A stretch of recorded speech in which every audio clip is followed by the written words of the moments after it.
Awit, Kapitulo 51,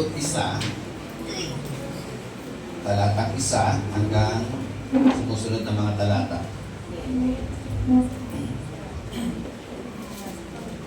Ito po ang ating mababasa sa Tagalog version.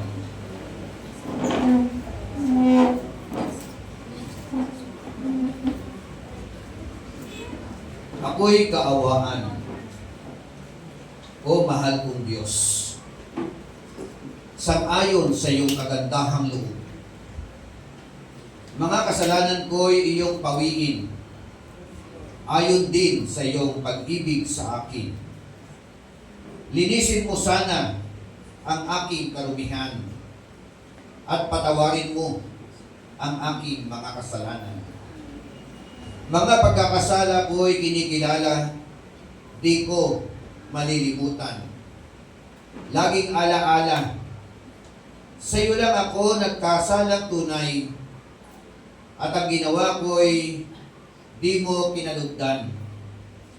Kaya may katuwiran ka na ako'y hatulan, at marapat na ako'y iyong parusahan.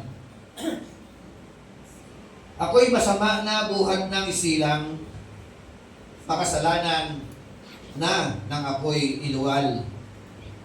Nais mo sa akin isang pusong tapat, puspusin mo ako ng dulong mong wagas. Ako ay linisin, salak ko ay hugasan, at ako'y puputi ng lubos-lubusan. Salamat po, aming Diyos, dahil meron naman po mga talata na kami po ay magbubulay-bulayan. Salamat po dahil nakita po namin sa mga talata po na ito, meron kang lingkod, Panginoon, na nakaranas nito sa katauhan po ni David. Hayaan mo po, Panginoon, na habang binubulay-bulay po namin ang iyong mga salita, ikaw po ang siyang gumalaw at kumilos na makapangyarihan sa amin po kalagitnaan. Gamitin mo lamang, Panginoon, ang iyong balikod bilang daluyan ng iyong mga salita. At buksan mo po ang aming po mga puso, ang aming katauhan. Hayaan mo po, Santong Espiritu, na habang binubulay-bulay po namin ang iyong mga salita, makita po namin ang aming po mga sarili, at makita rin po namin ang iyong po kadakilaan at kabutihan sa aming po mga buhay. Salamat po sa paspas na iyon na pong iginawad sa bawat isa po sa amin. Kung aming panalangin na punong-puno ng pananampalataya sa dakilang pangalan ng aming Panginoong Jesucristo, ang lahat ay magsabi ng Amen. Amen. Sige po, pwede po natin ibigay ang alagpak sa ating po Panginoong Diyos. Upo na po kayo. Sabi nga po sa English version, "Be gracious to me, O God, according to your loving kindness, according to the greatness of your compassion. Blot out my transgression. Wash me thoroughly from my iniquity, and cleanse me from my sin. For I know my transgressions, and my sin is ever before me. Against you, you only, I have sinned and done what is evil in your sight, so that you are justified when you speak, and blameless when you judge. Behold, I was brought forth in iniquity, and in sin my mother conceived me. Behold, you desire truth in the innermost being, and in the hidden part you will make me know wisdom. Purify me with hyssop, and I shall be clean. Wash me, and I shall be whiter than snow." Amen. So, ito pong account po na ito, binanggit po ito ni Haring David. Matapos po yung pong rebuke na narinig niya kay Propeta Nathan. At siya po ay nakagawa ng mga mabibigat at mga matitinding kasalanan. Ang unang mabigat na kasalanan na kanyang nagawa nang siya po ay magkaroon ng pagnanasa kay Bathsheba. Nung makita niya ang alindog ni Bathsheba, ninasa niya, hinangad niya na kanya pong makamtan. At pagkatapos po noon, hindi po naputol doon. Pinlano niya pong patayin o ipapatay ang asawa ni Bathsheba. Wala iba kundi si Urias. Pero sa lahat po ng mga pinlano niya na ito, hindi po nagtagumpay ang Haring David. Kaya kita niyo po, kapag ikaw po ay nabubuhay o namumuhay, nag-enjoy sa kasalanan, ang kasunod po nito, yung pinatawag na kabiguan sa ating po mga buhay. Yan po ang mga katotohanan na yan. So, sabi nga, David was rebuked by Prophet Nathan after he had committed adultery with Bathsheba. So he was convicted and cries out for God's mercy and cleansing, acknowledge his sin, and seeking restoration. Nawa ganun din po ang ating po mga damdamin. Hindi ko po alam ang buhay ninyo. Ang Diyos lamang at ikaw ang siya nakakaalam. Kung anong klaseng buhay meron ka, kung ano ang mga kasalanan na iyong mga pinagagawa, only you and our God. Because the Lord our God is an omnipotent God. He knows everything. Alam niya, bilang niya ang buhok mo. Amen? Alam niya ang pag-upo mo at pagtayo mo. Alam niya ang bawat detalye ng ating pong mga buhay. Kaya, nung si David ay nagkamit o nakagawa ng mga matitinding kasalanan na ito, thank you po. Ito po yung kanya naging damdamin. So, very, kumbaga sa very dramatic yung mga senaryo na ito. Lalo na nung panahon na siya po ay puntahan ni Propeta Nathan. Diba? Bakit? Kasi ang pagpunta ni Propeta Nathan ay hindi para magsulisip. Di ba? Ang propeta, ang layunin ng pagpunta ni Propeta Nathan para i-rebuke si Haring David. At si Haring David ay hindi pangkaraniwan o pipitsuging hari. Warrior si David. No? Hindi ka po pwede magbasta-basta dyan sa kanya. Kaya medyo nakakatakot ang pagpunta ni Propeta Nathan. Pero kailangan niya talagang puntahan dahil yung hari ay naglulubalog na sa kasalanan. Amen? Sino po rito yung walang kasalanan? Sino po rito yung konti na lang ang kasalanan? Si Lord lang. Sino po rito yung talamak sa kasalanan? No? Sino dito yung nag-overwhelm o ini-enjoy yung kasalanan?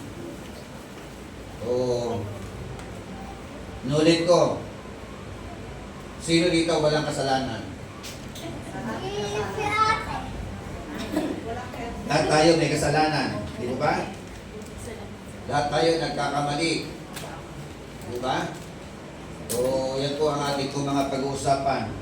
Purification from sin. O, paglilinis, no?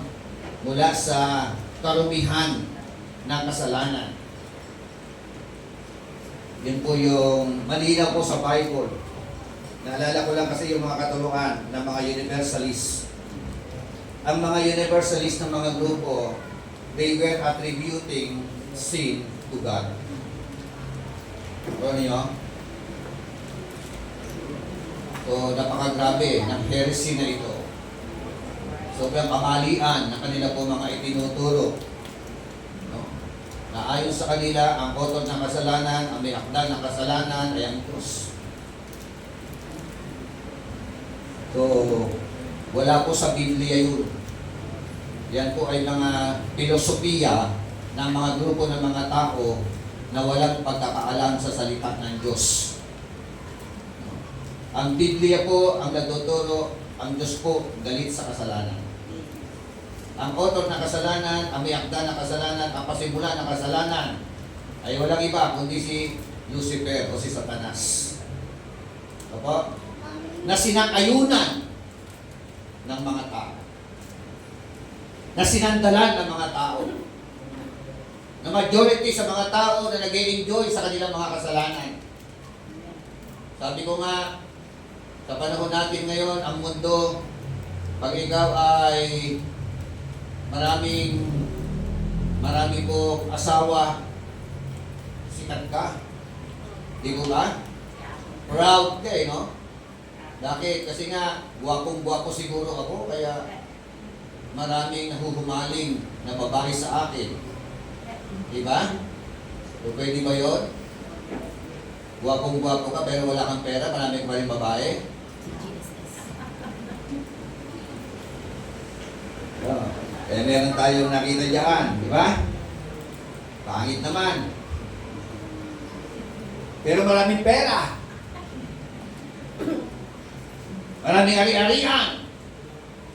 Diba? Kaya, ang daming mga sexy na umaali-aligid sa kanila. Diba? So, siguro si Bathsheba, nung malaman na may gusto sa kanya si David, tuwa na rin eh. Tama ba? Eh, biro mo eh, guwapo na si David, hari pa. Yung nababalita dyan, pangit na nga. Ayaw ko magbanggit ng pangalan ha. Kasi nakalive ako. Pero alam niyo tinutugpo ko na. Alam niyo yun. So, purification from sin. Ang sarap yata mabuhay na malinis, ano? Tama ba? Ang sarap mamuhay na ikaw po ay pinatawad, nilinis ng ating mapagmahal na Panginoon.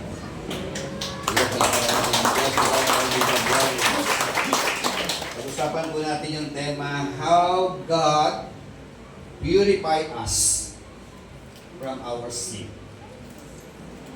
How God cleans us from our sin. How David purified from his iniquity. Yan po yung ating pong pag-uusapan. No? Kaya, masipat nawa natin ating pong mga sarili na para ikaw si David. Opo? Ano mang mukha ng kasalanan niyaan?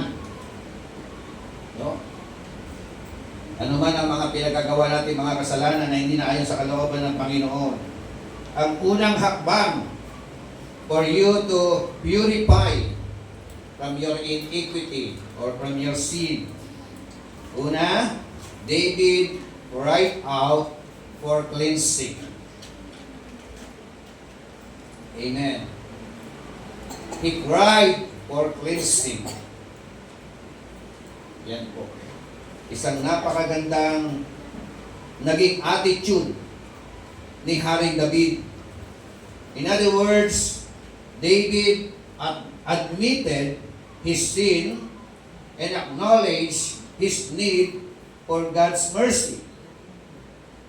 Amen. Inadmit niya, tinanggap niya, kinilala niya na siya'y nagkasala. No? At siya po ay humihingi ng awa, ng habag sa atin pong Panginoon Diyos. Amen? So, yan ang nais ng Panginoon na maging tugon natin.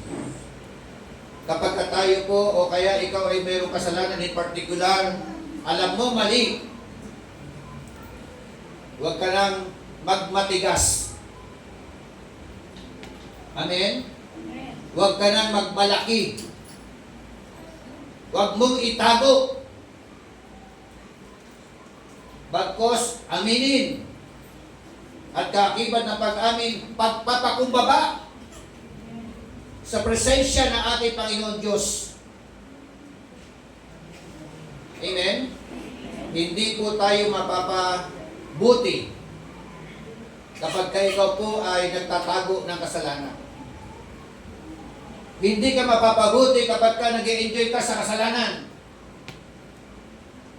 Bagkos kapariwaraan ng buhay ang mahahantungan po natin. Amen? So, ang kabutihan naman ng ating Panginoon Diyos, when you cried out, no, for mercy, for His grace, ang Diyos naman po, siya po ay malaya at bukas ang palad na ikaw po ay kanya po muling yayakapin at ipaparamdam sa iyo ang kapatawaran kung ikaw ay totoo at tunay na gustong magbago ng buhay. Amen. Parampakan natin ang Panginoon. Sabi nga po ng talatang 1, talatang 2, be gracious to me, O God, according to your loving kindness, according to the greatness of your compassion. Alam niya, no? Kung gaano katindi ang compassion ng ating pong Panginoon. Compassion to whom? No? Doon sa mga babae at lalaki na lumalapit sa Kanya. Amen?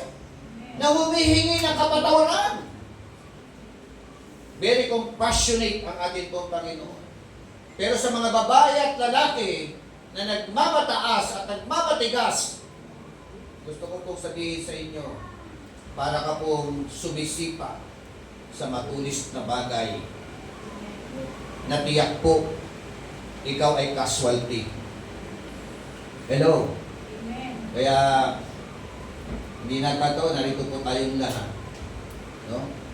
Gusto ng Panginoon, i-deal ka, kausapin ka, tatagpuin ka, matindi man niyang kasalanan, maliit man na kasalanan niyaan, katamtaman lang kasalaki na kasalanan niyaan, kasalanan pa rin yan. Amen po ba? Amen. So, ang susi, ang kailangan po natin gawin, umiyak tayo kay Lord. No? Magpakumbaba tayo sa Kanyang harapan. Ang pagkilala, ang sabi niya nga dito, according to your compassion, blot out my transgressions. Amen. Blot out my transgression. Wash me thoroughly from my iniquity and cleanse me from my sin. Amen. Sabi ng 1 John 1:9, kung ipapahayag mo ang iyong mga kasalanan, siya ay tapat na ikaw ay patatawarin at lilinisin sa lahat ng iyong mga kalikuan. Ganyan po ka-compassionate ang ating Panginoon Diyos. Amen? Isa po ako sa tao na nabuhay sa kasalanan, nabuhay dati sa kasalanan. Pero isa rin po ako sa mga tao na nakaranas ng grasya, biyaya ng ating Panginoon Diyos. Amen? Lord to God in the highest. Wash me thoroughly from my iniquity. So, sabi nga, we need to acknowledge the gravity of sin and its impact on our relationship with our God. Amen? Na parang sinasabi rito, kailangan po natin kilalanin. We need to acknowledge yung tinatawag na gravity of sin, yung consequences ng kasalanan. Amen? Na ito po ay nagdadala sa atin na magkaroon po ng tinatawag na unhealthy relationship with our God. Amen? Not just only in our God. Unhealthy relationship to your neighbor. Eh lalo na adultery yan. Kunin mo yung asawa na may asawa. Diba? Pagka ginawa mo yung mga bagay na yan, kanino ka nagkasala? Una sa sarili mo. Pangalawa sa asawa mo. Pangatlo, sa babae na iyong kinakalantari. Pangatlo o pang-apat, sa kanyang mga mahal sa buhay. Amen? Sobrang apektado. Yung impact na yan, matindi po yan. At higit sa lahat, sa Diyos na nakakilala at nakakita sa bawat hakbang na atin po mga pinagagawa. Amen? So, meron pong tinatawag na impact. First of all, to our relationship with our God. Ang hirap lumapit sa Diyos nang may karga. Tama? Tingnan mo yung katabi mo, may karga ka. Unloaded.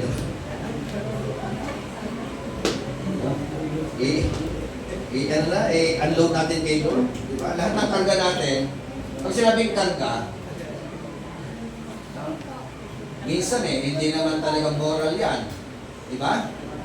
Yung iba po may karga, karakter. Hello? Yung karakter, sablay. Diba? Yung pagiging mainggitin, karga yan eh. Diba? Yung rebellious, karga yan eh. Di ba ba? Eh siyempre, pagka ito ay lustful, karga yan. Di ba? So, yung greediness, mabigat na mga karga yan.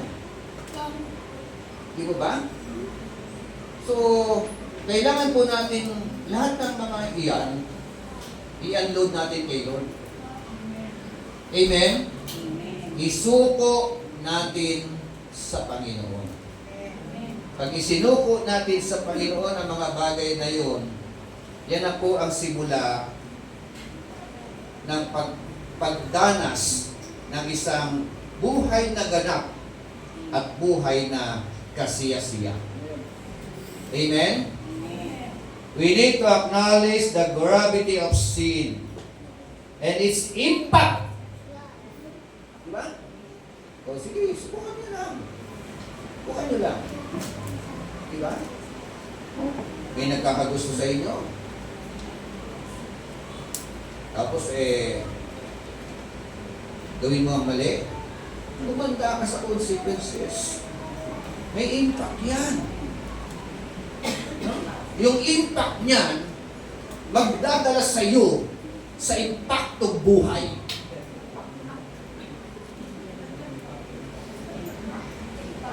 Are you with me? Amen. Kaya akala mo, yung tao na aaligid-aligid sa iyo, guwapo naman, maganda naman, yung pala, impacto.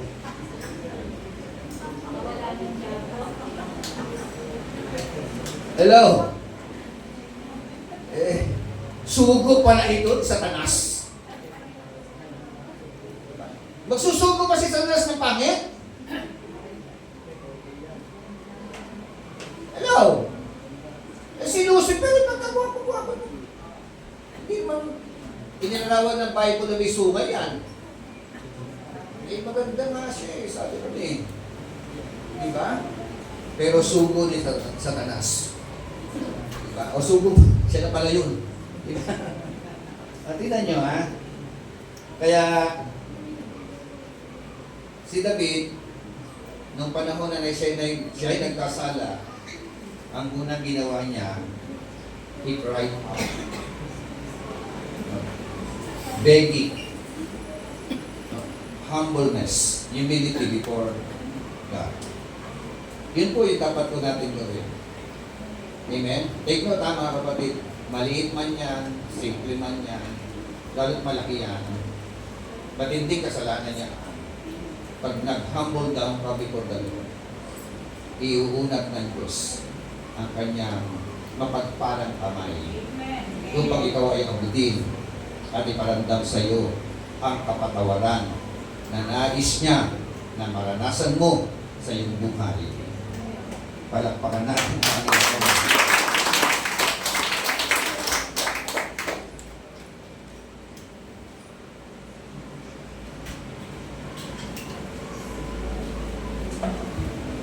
Sabi nga po, tumanbag mo na. Bakit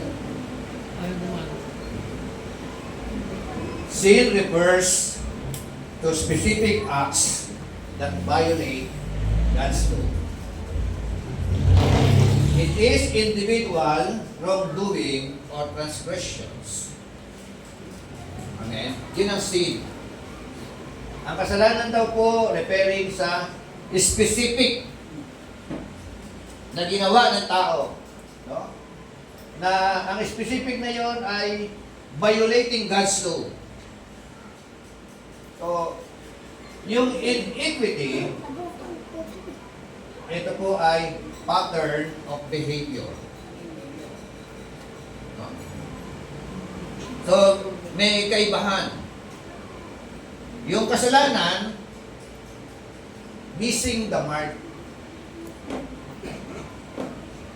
Para bagang merong target, may bullseye na dapat mong matudla.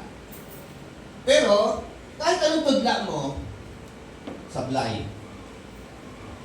Tama? Hindi mo talaga matutudla yan. Personally. Kaya, lahat po tayo guilty sa bagay po na yan. Amen? Hamartiology, missing the mark. May mark, pero hindi natin kaya masapul. Ano po?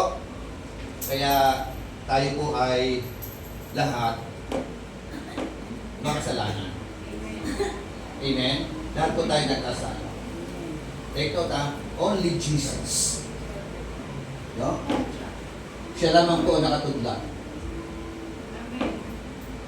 doon sa mark na yan. No? Hindi siya sumablay. No? Sa kanya, sa tira lang, swak na. Ang buhay niya, hindi po kailanman nagkasala ang Panginoon. Pero ikaw at ako, hari, nuno ng pagiging makasalanan. Kaya kailangan po natin ang ating Panginoon Jesucristo. Kailangan natin siyang tanggapin, magpasailalim sa kanyang kapangyarihan upang ikaw na hari na sablay ay magkaroon ng kakayanan sa tulong niya rin maiwasan ang mga kasalanan na ito. Amen po ba? Iniquity. Ito yung kinasanayan. Pattern na. Buhay niya na. Hello? Alam niyang mali. Tinutuloy-tuloy ang mali. Ini-enjoy ang mali. Pinaglalaban pa ang mali. Dinidepensa pa ang mali. Alam mo mali yan.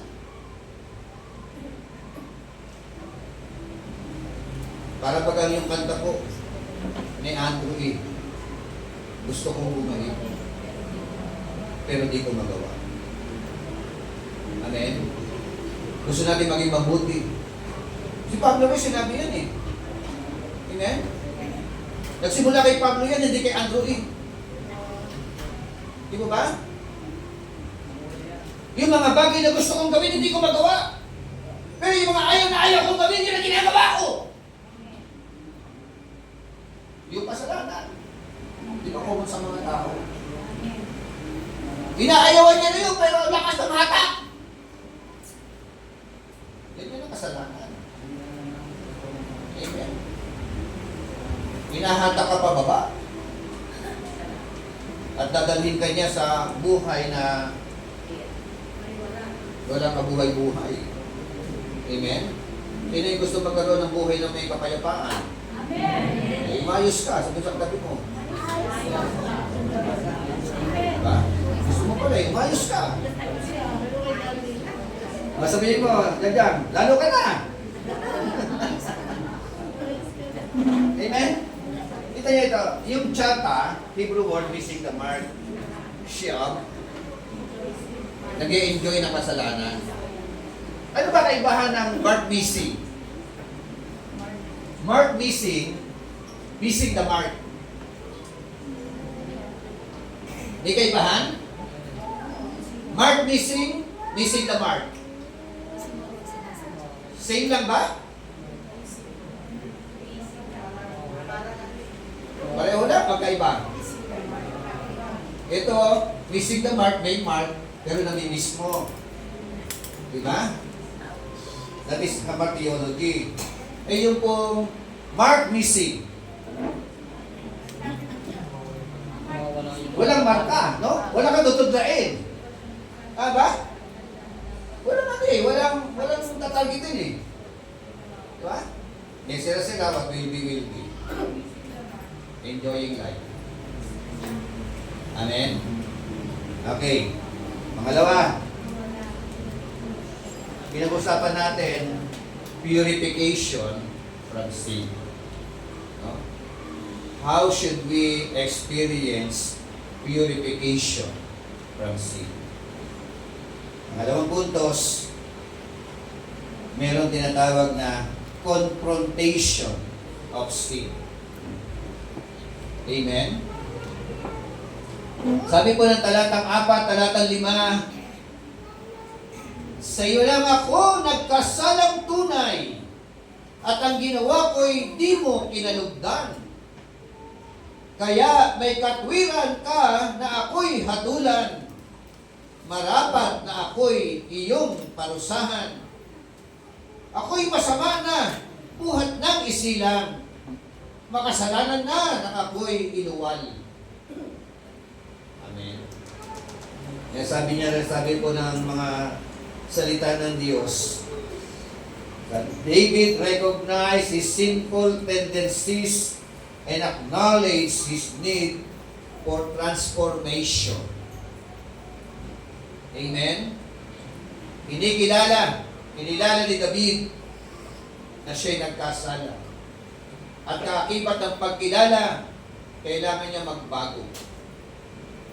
Amen? Kailangan niyang mabago ang kanya pong mga buhay. Kaya nga sabi niya sa verse 4, against you, you only, I have sinned and done what is evil in your sight, so that you are justified when you speak and blameless when you judge. Amen? Tingnan niyo po, yung mga karakter po na ito. Hindi niya sinabi, against Urias, I have sinned. Against Bathsheba, I have sinned.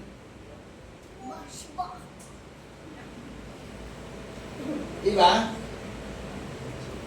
Hindi niya sinabi. Ang sinabi niya, kanyang mga salita, against you, you only.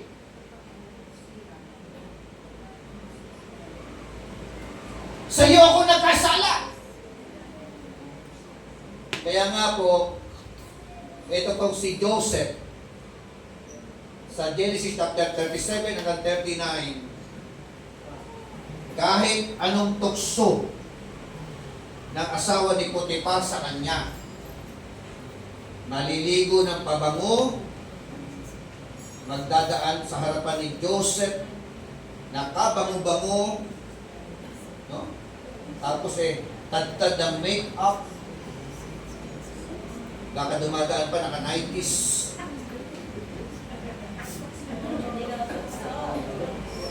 Diba? So, nagpapacharming ng todo-todo.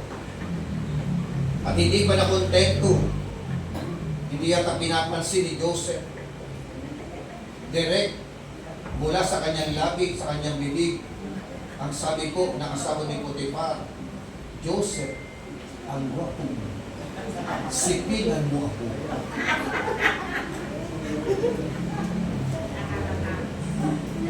Tingnan mo nga yung katabi mo. Meron ba nagsabi na sa inyong ganyan?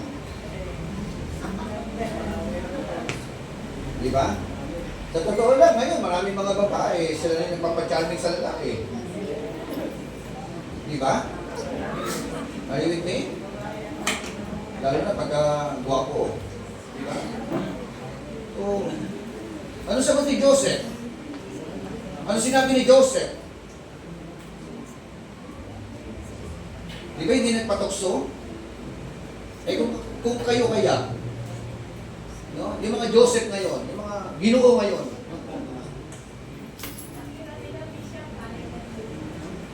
pag meron magandang babae na lumapit sa inyo, magpa-charming, di ba? Magparamdam, no? Ninyo, ano gagawin mo? Ha? Meron naman first and one night?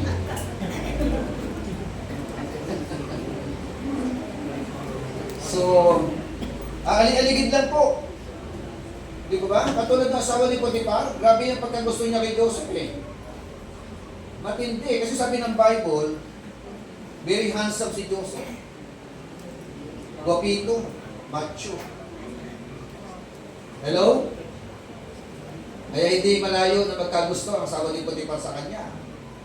Eh, si Joseph ang namamahala sa buong sambahayan.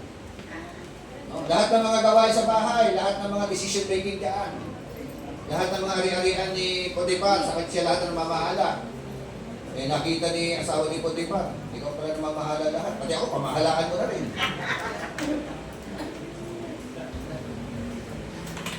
Pero ano sabi ni Joseph? Hindi ko magagawa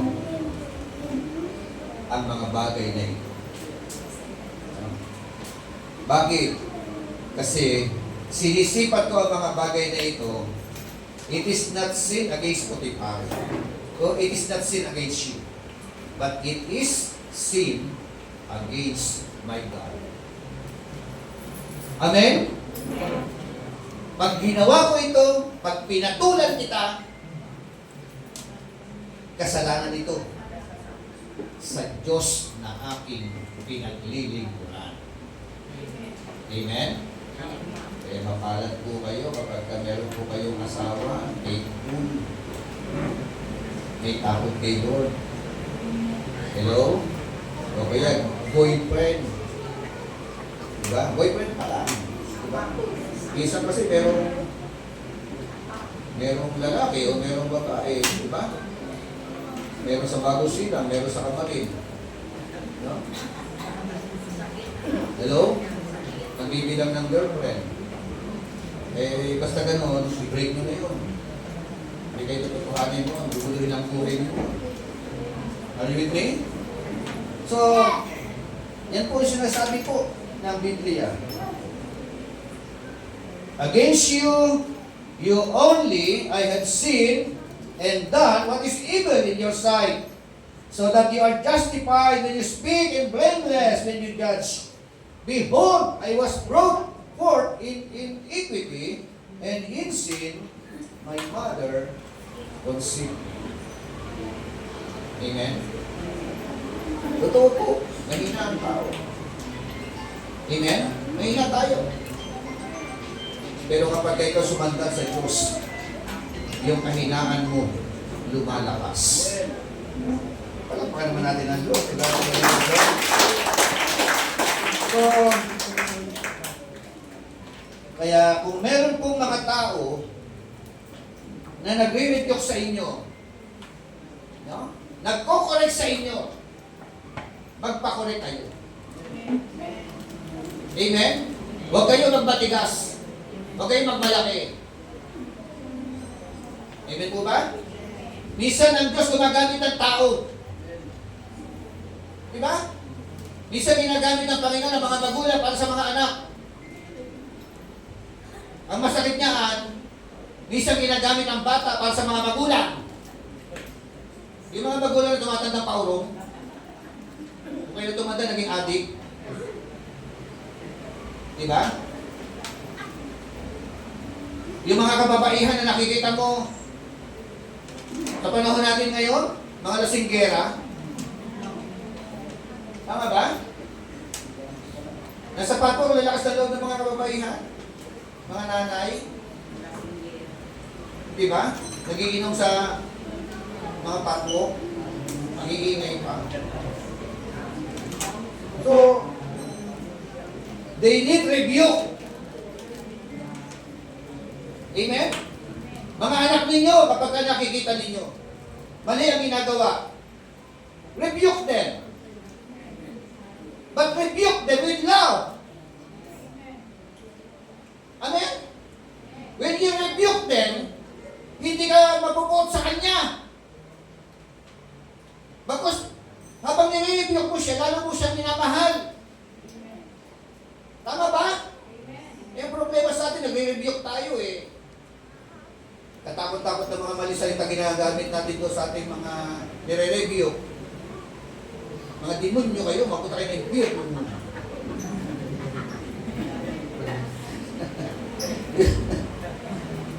Ganun ba? Yung hindi nakakaano, hindi, lalo na nagre-rebelde. May review ba nakaka-rebelde? Lalo nagre-rebelde? Meron. Amen? Pero yung review ng may pagmamahal, ito ang mag-aakay sa kanila para sila ay magbagong buhay. Amen? So, pangatlo, ito po yung kanyang sinabi, no? Purify me with hyssop, and I shall be clean. Wash me, and I shall be whiter than snow. Amen. So, para baga sinasabi niya, linisin mo ako. Gamitan ng hyssop upang ako'y gumaling. Ha? Upang ako'y maging malinis. So, yung hyssop pala, isang uri ng halaman na po pwedeng gamitin sa paglilinis. Ya? Nakakita kayo ng, ng dahon na magaspang para papel diliha na sabot na dahon. So, willing siya dyan. Willing siya mag-undergo ng cleansing. Amen? At willing po siyang, sabi nga rito, wash me. Sabi mo. And I shall be whiter than snow. Amen. So, yun po isang magandang attitude. Pag sinabing wash me, ang kanila pong paglalaba, punta sila ng ilog. Dala-dala batyak. Dala-dala yung mga damit. Tapos, ibababa din damit, laluglaw sa ilog. Tapos po, yung mga damit, inahampas sa mga batuhan. Hindi palo-palo. Walang palo-palo na dito sa palo-palo. Inahampas yung mga damit sa batuhan. At pagkatapos mahampas sa mga batuhan, siyempre tatanggalan yung mga mantsa. Sa kanila ulit, lalagyan ng sabon at ibibilan. Banlawan at ibibilan. So, yun yung paraan. So, yung inaasahan ni David ng paglilinis na pwede niyang maranasan, na willing po siya na talagang ipahawak sa Panginoon ang kanyang buhay. Amen? Ipaayos sa Panginoon ang kanyang buhay. Amen? Kaya kung minsan di ba, tayo kami mga pastor, kami may mga nangangaral dito sa pulpito. At alam niyo po, ang mga may lakas lang ng loob na kumurek sa amin yung asawa namin. Kaya kung minsan meron akong 3-point sermon dito, siya naman, no point sermon. Tama ba? So, yung mga gano'n, kasi sila lang, malakas ang loob eh. Kaya, meaning to say, tayo rin tao lang po kasi tayo. Amen po ba? At tayo po ay nakakagawa ng kasalanan. Ang mahirap niyaan, baka yung buhay mo, nakaluglob sa kasalanan. Are you with me? At habang nakaluglob sa kasalanan ng buhay mo, nag-e-enjoy ka pa. Na para baka sinisipat mo, hindi ito kasalanan. Tao lang ako. No? Inuulit ko. Pag nakagawa tayo ng kasalanan, ang buhay mo ay nabubuhay ka sa kasalanan, it is a time for us, for you. Lapit kayo. Amen? Amen. Bakit? Kasi po, ang Diyos po ay punong-puno ng habag. Punong-puno ng awa. Kanino? Doon sa mga lumalapit sa Kanya na meron katakumpabaan. Pero sa mga babae at lalaki na nagmamalapit, nagmamataas, hindi mo mararanasan ang grasya, ang mercy ng ating Panginoon Diyos. Amen? So, sabi nga, it symbolizes purification, cleansing, and spiritual renewal. Hyssop symbolizes purification. Amen? Not just only purification, it symbolizes cleansing, and of course, spiritual renewal. Kaya sa iyong pinag-uupuan ngayon, meron ba mga bagay na nagawa ka, kasalanan, relationship, personal, vices, everything na yung iba sa atin ay ine-enjoy pa yung kasalanan na yan. Mga kapatid, ang Diyos po nasa atin po kalagitnaan. Hindi nagkataon na napakinggan mo ang mensahe na ito. Dahil ang nais po ng Panginoon para sa iyo, tulungan ka niya. Amen? Tulungan ka niya kung magpapatulong ka. Gagabayan ka niya kung magpapagabay ka. Patatawarin ka niya kung hihingi ka ng tawag. Kung ikaw ay magpatakumbaba sa kanyang harapan. At mararanasan mo yung buhay na punong-puno ng katagumpayan laban sa kasalanan. Sa tulong, sa biyaya, at sa grasya ng ating Panginoon. Inuulit ko, hindi ko kayo kilala masyado personally. No? Alam ko lang mga pangalan ninyo. Pero yung mga internal ng buhay ninyo, yung inner circle ng buhay ninyo, yung inner life ninyo, it is only you and our God ang siya nagkakaalala. At dahil diyan, marapat lamang na siya ang ating kausapin. Sa kanya tayo direkta, hihingi ng paumanhin, hihingi ng tawad. Ano ba mga transgression niya? Pwedeng sin, transgression, iniquity. Ano ba mukha yan? Lahat ng yan ay pawang kasalanan. Kaya, narito po tayo lahat, patuloy po natin, o ninanais ng Panginoon for us and for you to enjoy the very presence of our Holy God. No? Hindi tayo makakalapit sa Kanya kung meron po tayo mga daladalang mga kasalanan. Kung patuloy natin hinahawakan niya, hanggat hindi mo i-relate po yan, hindi ka mapapanood. Tayo po tayo lahat. In conclusion, when we repent and ask God for forgiveness, His mercy and grace are sufficient to cleanse us from our sin.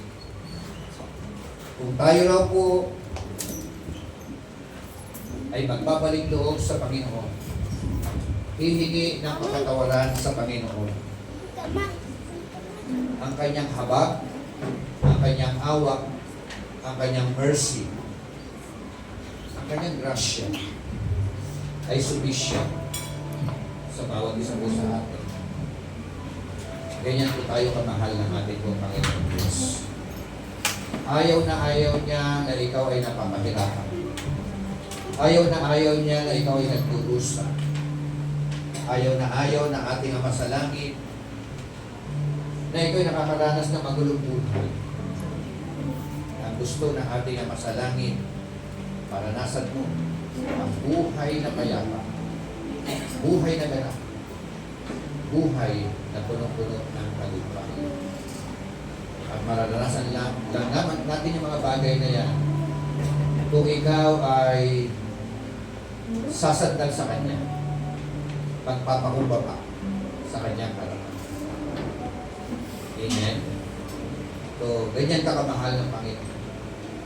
Ganyan tayong lahat kamahal ng Panginoon. Sabi nga ng Bible, kung kayong mga anak, kung kayong mga ama, pero kayong mga anak, pag humingi ba ng tinapay, bibigyan nyo ng bato. Di ba hindi? Pag humingi ba ng isda, bibigyan nyo ba ng ahas? Di ba hindi? Kung kayo mga ama, ibinibigay ninyo ang the best para sa inyong mga anak. How much more our Father in heaven. Ilalapat niya sa iyo, ibibigay niya sa iyo ang kapatawaran. Yayakapin ka niya. Paparamdam niya sa inyo ang kanyang taus-pusong pagmamahal. Kung ikaw ay taus-pusong lalapit sa Panginoon. Meron po ba kayong mga kasalanan na itinatago? Pero mga relationships na hindi naaayon sa kalooban ng Panginoon? Ikaw at ang Diyos ang siyang mag-usap. Amen? Sige po, awit po tayo sa Panginoon. Patuloy po natin damhin ang banal na presensya ng ating pong Panginoon. Dapat tayo po yung maawit.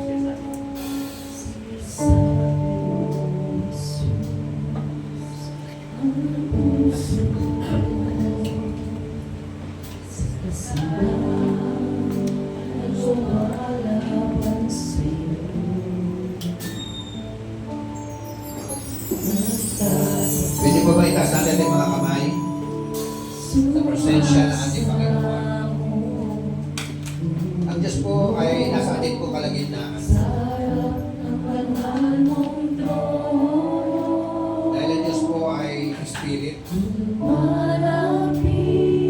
And He is an omnipresent God. Sinlapit po siya ng isang taos-pusong pananalangin. Kung ikaw ay magpapakumbaba sa kanyang harapan, alam mo, kamalian mo, alam mo kung may nagawa kang kasalanan na hindi ayon sa kanyang paningin. Narito mo siya, katabi mo ang Panginoon.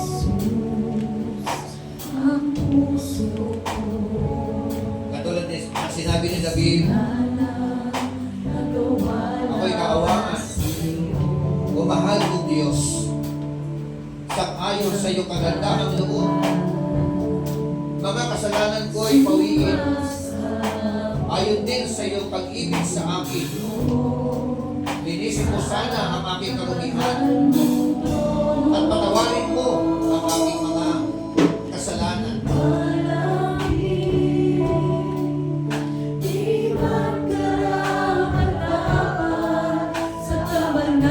Hallelujah.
personal, kilala mo po kami.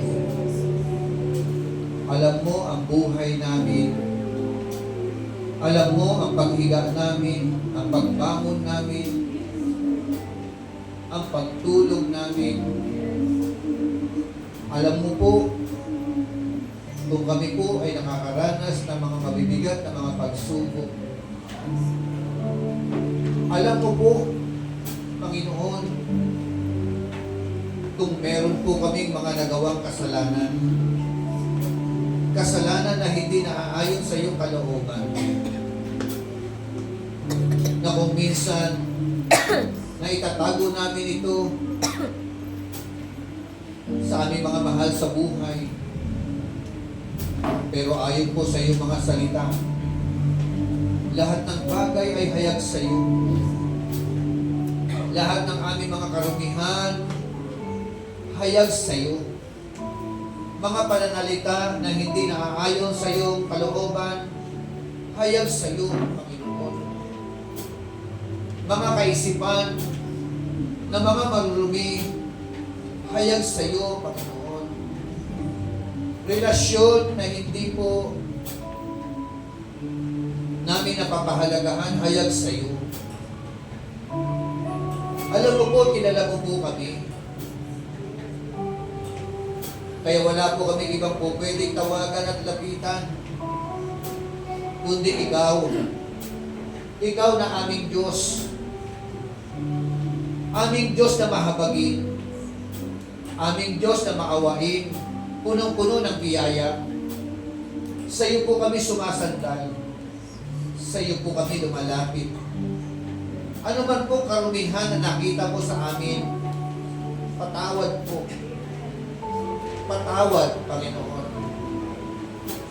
At linisin po kami, Panginoon, sa lahat ng aming mga kaliguan upang maging matuwid ang aming po mga buhay sa tulong mo po, Panginoon. Pagpalain mo po ang bawat isa. Gabayan mo po kaming lahat. Ang panalangin po namin, transformation, Lord. Pagbabago buhay.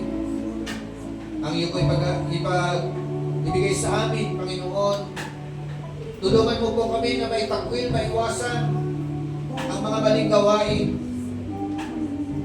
Mga bagay na nagagawa namin na hindi nakakayo sa iyong kalooban. Thank you, Lord, for your very, very promises of God sa bawat isa na nagpapakumbaba sa iyong harapan. Thank you, Lord, for the forgiveness. Thank you, Lord, for the purification. Thank you, Lord, for the cleansing of God. Thank you, Lord, for your grace and for your mercy na hindi po namin kayang sukatin kung gaano kalalim at kalawak, Panginoon. Basta alam namin, meron kaming Diyos na maawain, mahabagin, mapagpatawad sa mga babae at lalaki na nagpapakumbaba na lumalapit sa trono ng biyaya. Ikaw yun, aming Diyos. Hallelujah. Aming manalangin, pagpatuloy mo po kami.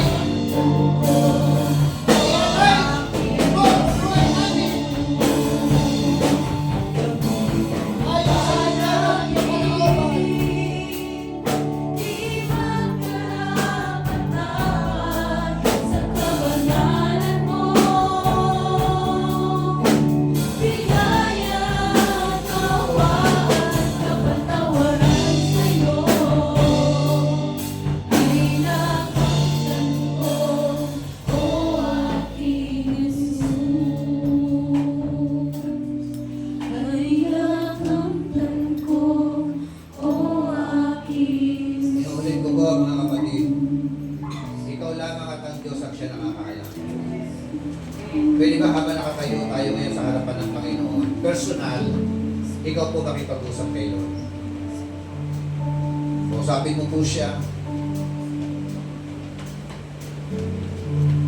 Humingi ng tawad, humingi ng tulong, humingi ng gabay. At ang Diyos po ay narito sa ating kalagitnaan.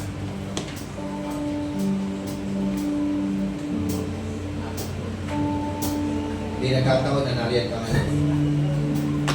I believe that this is the very moment for you na maranasan ang himala ng Panginoon. To experience His mercy, His grace sa buhay mo. Glory to God. Narinig mo po, Panginoon, ang daing ng iyong mga anak. Narinig mo po, Panginoon, ang kanila po mga paglapit sa iyo, pagpapakumbaba sa iyo, Panginoon. Ang aking panalangin, ano man desire na kanilang mga puso at inilapit sa iyo, Panginoon, I pray and I declare, granted po ito, Panginoon. Sa tulong ko po, sa biyaya mo, sa grasya mo. Ito po ang aming panalangin sa pangalan ni Jesus. Amen. And amen.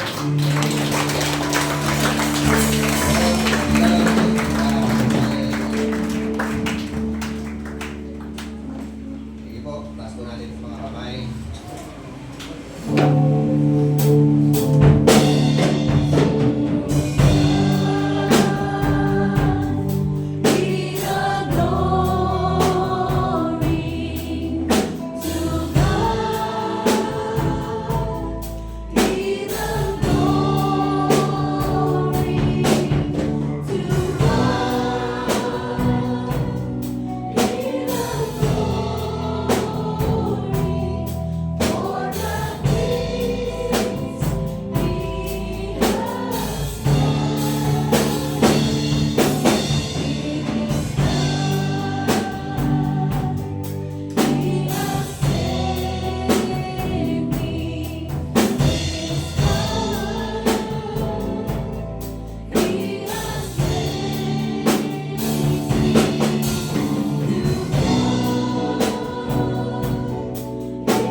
Ang dakilang pag-ibig ng ating Diyos Amang sumasalangit na kanyang patuloy na inilalagak sa ating mga puso, ang masaganang biyaya pagpapala na nagmumula sa ating Panginoon Jesucristo na nagdudulot ng kaligtasan at ang walang hanggang pakikipisan ng Diyos Espiritu Santo na siya nating gabay, patnubay at dakilang tagapagturo. Sumain niyo nawa ang pagpapala mula sa Ama, Anak, at Diyos Espiritu Santo.